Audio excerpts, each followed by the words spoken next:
Vetëm disa ditë më përpara është rikthyer në Shqipëri një vajzë shumë e re nga kampe siriane, Eva Dumani. Në ndjenin tuaj, sa shqiptarë të tjerë ndodhen në kampe siriane? Jo, faleminderit për ftesën dhe trajtimin. Për fat mua më duhet spari fillimisht të them faleminderit Zotit dhe gjithë atyre të cilët në pjesë e zinxhirit për ta riadhetësuar një vajzë aso kohë minore dhe tash pas 12 vitesh për ta kthyer pranë gjirit të familjes, si një ndër qindra shqiptarë të cilët përfunduan në ferrin e kampit Al-Hol, sikurse njihet dhe vendi ku mbarten akoma avërsisht disa mira të botës, do thoja, dhe se kjo është një lajm i mirë edhe pse i vonuar, them këtë qoftë edhe në emër të familjes, sidomos Dajsa i cili është interesuar për më shumë se një dekadë thuajse për rikthimin, riadhetësimin e saj pranë familjes, dhe se tashmë e gjithë problematika apo interesimi që duhet fokusohet është për rikthimin, riadhetësimin e disa dhjetrave dhe kryesisht në mendimin tim fëmijë dhe gra të pafajshme, të cilat ndodhen akoma qoftë në kampin Al-Hol, por për fatin e mirë i pjesë tyre janë larguar nga i ferr dhe gjenden në një qytet të Sirisë, i cili është afërsisht vetëm 100 kilometra nga kufiri me Republikën e Turqisë, ku është mundësia për sa kohë do të ketë dhe vullnet shtetëror, të institucioneve shtetërore, autoritetet zyrtare të Republikës Shqipërisë që të interesohen dhe të kthejnë një kohë të mundshme sa më të shpejt, saktësisht bëhet fjalë për 6 zonja dhe 17 fëmijë, cilët janë moshës nga 6 deri në 18, pra një pjesë e tyre kanë lindur në kampin Al-Hol, për fatin e keq, dhe janë tash në moshën po them 13, 14 dhe deri në 18 vjeçare, të cilët gjenden të sigurt, të paktën për kushtet momentale në Republikën e Sirisë, pra janë në qytetin Idlib, dhe se është e mundshme vetëm me koordinim me thash autoritetet shqiptare dhe të atyre të inteligjentës së Turqisë për t'i sjellë, për t'i riadhetësuar. Ndërsa pjesa tjetër që kanë mbetur akoma, të cilët nuk janë arrestisur dot nga kampi i ferrit Al-Hol, sigurisht që është më e vështirë, por jo e pamundur me ndryshimin e regjimit barbar të Asadit në dhjetor të vitit 2024. Dhe se kjo është edhe pse e vonuar, në fakt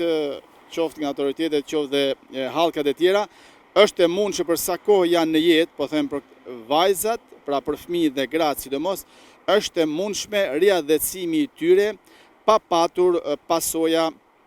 të ekstremit apo rrezikshmëri për arsye të sigurisë, sepse për fatin e mirë janë arratisur dhe kanë dalë nga kampi në fjalë. Shpresoj që dhe apeli im, thirrja ime është si një ndjekës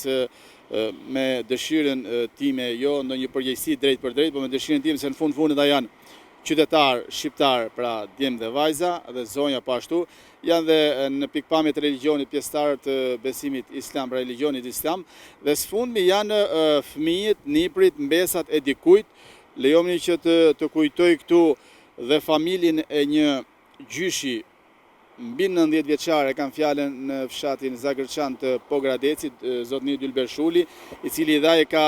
mbesat dhe djemt atje, dhe prej mëse 12 ose më sakt prej mëse 13 vitesh pret që të rikthehen në gjirin e familjes, dhe kjo është në vetvete një tjetër përforcimi i apelit tim për autoritetet shtetërore të Republikës Shqipërisë që të shfrytëzojnë mundësitë dhe hapësirat dhe sigurinë që jep shërbimet inteligjente të Turqisë, që e mundsojnë me patjetër të sigurt riadhetësimin e këtyre fëmijëve dhe zonjave të pafajshme që gjenden akoma në Republikën e Sirisë për të sjellë në Shqipëri. Si jetojnë shqiptarët në kampet e Sirisë dhe pse nuk kthehen atje? Mësoni që atje është jetesa, kushtet apo rrethanat në cilat atyre u detyrohet që të kalojnë ditët, muajt dhe vitet, është një fjalë përtej tmerrit dhe përtej ferrit.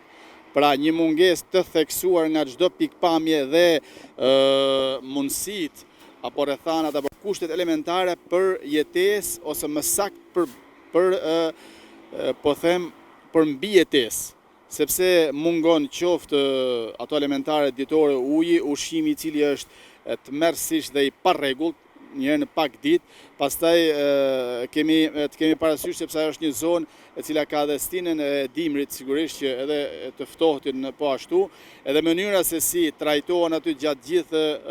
harkut të ditës, mënyra se si i presin apo ato autoritetet cilat kanë qenë, i thënë që autoritetet pra jo të shtetit të Republikës Siriane, pra autoritetet ish kurde apo dhe me ISIS-it përpara, dhe është fat i madh që kanë mbetur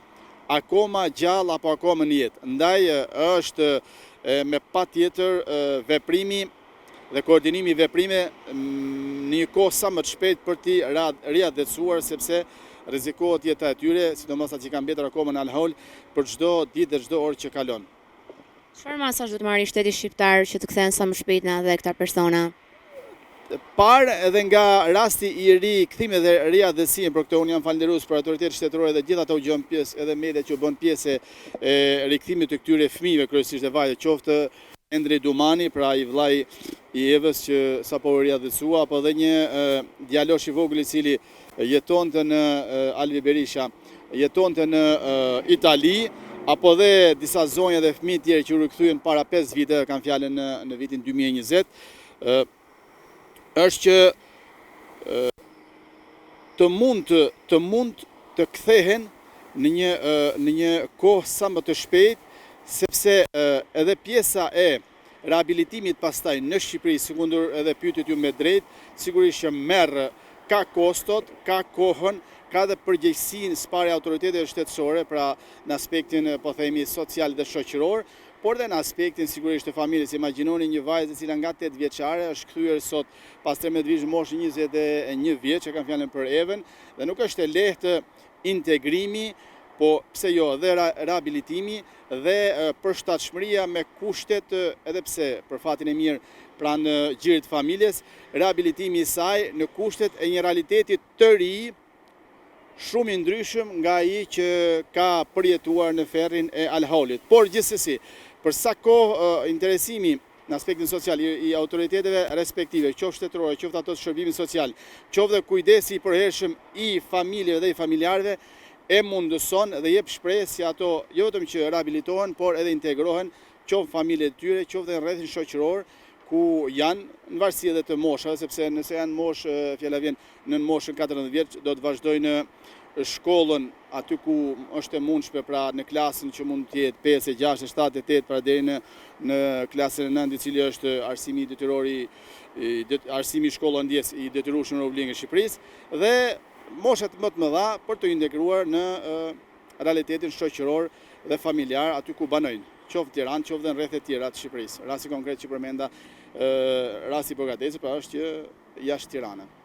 A janë të pastra xhamit apo institucionet e tjera fetare nga personat radikal që rekrutojnë apo kanë ndikim në shkuarin e këtyre personave në Siri? Kjo është sigurisht pjesa që është problematike dhe e fshehur, po them, underground, që duhet patur në kujtesë qoftë nga institucionet shtetërore pikëpari dhe ato të inteligjencës, pra shërbimet inteligjente, por dhe autoritetet, po e quaj kështu, fetare, sepse në fundit për fatin e keq të tyre, por dhe të imazhit kombëtar, pra të Shqipërisë, që këta qofshin fëmijët, qofshin gratë, qofshin dhe burrat, cilët mbeten atje u vranë, pra viktima të një konflikti i cili s'kishte lidhje dhe asnjë lloj domethënie për shqiptarët, ishin jo vetëm pjesëtar të besimit islam, pra religionit islam, por ishin të përcjell apo të dalë nga xhamish, qofshin këto në Tiranë, qofshin Pogadet, qofshin diku gjetk në Shqipëri, çka do thotë, duhet të jetë një këmban alarmi edhe për vetë komunitetin musliman që të mos lejoj hapësirë. Spari, ndërtimi i objektet të kullit, pra xhamitë kanë fjalën pa leje dhe pa patur asnjë lloj kornize ligjore. Dyti, personeli që shërben këto xhami, qofshin imamllarë dhe myezinit, po pastaj dhe institucionet lokale që në momentin që dikushi do të shkojë, do të jetë pjesë e ligjërimeve, e komunikimeve me besimtarët, sigurisht që do të jetë një lloj syri, po them, vrojtues apo edhe kontrollues, pse jo, në sensin pozitiv, që ajo çka flitet, çka përcillet, në emër të besimit për këtë komunitet lokal kudo qoftë, Tiranë, Pogradec, Puk apo diku gjithë. Dhe kjo do të thotë, për ta përmbyllur, që dhe vetë institucionet fetare kanë përgjegjësinë dhe barrën më e pakta minimalja për të vënë ndjeni shërbimit inteligjente, strukturat shtetërore, qoftë lokale, qoftë ato qendrore, për të mos ndodhur apo për të mos prodhuar njerëz mish për top si në konfliktin e Sirisë. Se ke një mesazh të fundit për gjithë ndjekësit që na ndjekin? Mesazhi është, ne jemi në prag Ramazani, nuk do doja që përmes edhe medias tuaja të linim në harres, është muaji i agjerimit, muaji i Ramazanit, i paqëtimit, po edhe i kthjellimit nga çdo pikpamje për besimtarët dhe besimtaret, qoftë një Ramazan i begat, art i bardh, i pranueshëm dhe me gjithë dhe dijen për çdo musliman dhe muslimane, ndërsa për tematikë që me drejt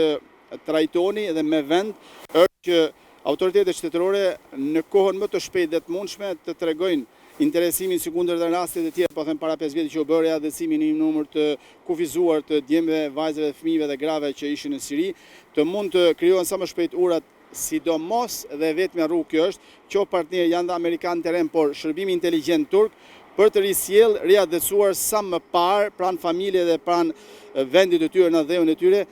djemë, vajzat, fëmijë dhe gratë që kanë mbetur dhe që për fatin e mirë janë jashtë zonës së kampit të Ferit Haul, që gjenden në qytetin Idlib të Sirisë. Faleminderit shumë për kohën. Për trajtimin.